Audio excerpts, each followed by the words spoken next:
കഴിഞ്ഞ ദിവസങ്ങളിലെല്ലാം ഇറാൻ നടത്തിയ മിസൈൽ ആക്രമണത്തിനെ അമേരിക്കയ്ക്ക് ചെറുക്കാനോ അല്ലെങ്കിൽ ഒരു പ്രതിരോധവും ഇല്ലാതെ തന്നെ അത് ലക്ഷ്യത്തിലേക്ക് കടക്കുന്ന സാഹചര്യം ഉണ്ടായിട്ടുണ്ട്. മിസൈലുകളെയൊന്നും കാര്യമായി പ്രതിരോധിക്കുന്നത് അമേരിക്കയുടെ ബേസുകളിൽ പോലും നമുക്ക് കാണാൻ സാധിച്ചില്ല.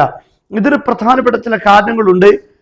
അമേരിക്കക്കെതിരെ ഈ അടുത്ത യുദ്ധത്തിൽ തന്നെ ഇറാൻ ഏകദേശം 9,000-ലധികം മിസൈലുകൾ ഉപയോഗിച്ചു എന്നാണ് കണക്കാക്കപ്പെടുന്നത്.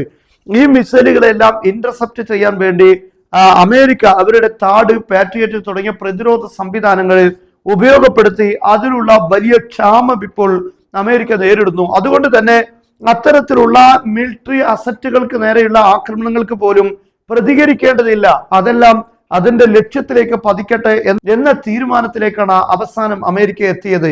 അതേസമയം സൈനികർക്കെതിരെയുള്ള ആക്രമണങ്ങളെ പ്രതികരിക്കുക, അതിനെ ഇന്റർസെപ്റ്റ് ചെയ്യുക എന്നതാണ് അമേരിക്കയുടെ തീരുമാനമുണ്ടായിരുന്നത്.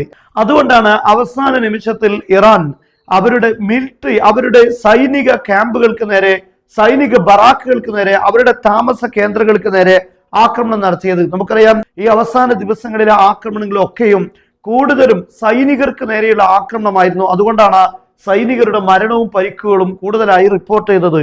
ഇന്ന് ഇറാൻ പറയുന്നത് ഏകദേശം ഈ യുദ്ധം ആരംഭിച്ചതിനു ശേഷം അമേരിക്കയുടെ 200 മിലിറ്ററികളെങ്കിലും മരണപ്പെട്ടിട്ടുണ്ട്, എത്രയോ അതിന്റെ 10 മടങ്ങ് ആളുകൾക്ക് പരിക്കേൽക്കുകയും ചെയ്തിട്ടുണ്ട് എന്നാണ്. എന്നാൽ അത്തരത്തിലുള്ള ഒരു സാഹചര്യം, ഇറാന്റെ ആക്രമണം മിലിറ്ററികൾക്ക് നേരെ, അവരുടെ സൈനികർക്ക് നേരെ ആയതുകൊണ്ടായിരിക്കണം ഇപ്പോൾ 2 ദിവസമായി അമേരിക്ക യുദ്ധം താൽക്കാലികമായി നിർത്തിവെച്ചത്. കാരണം ഇന്റർസെപ്റ്റ് ചെയ്യുക എന്നത് വലിയ പ്രയാസമായി മാറിയിട്ടുണ്ട്.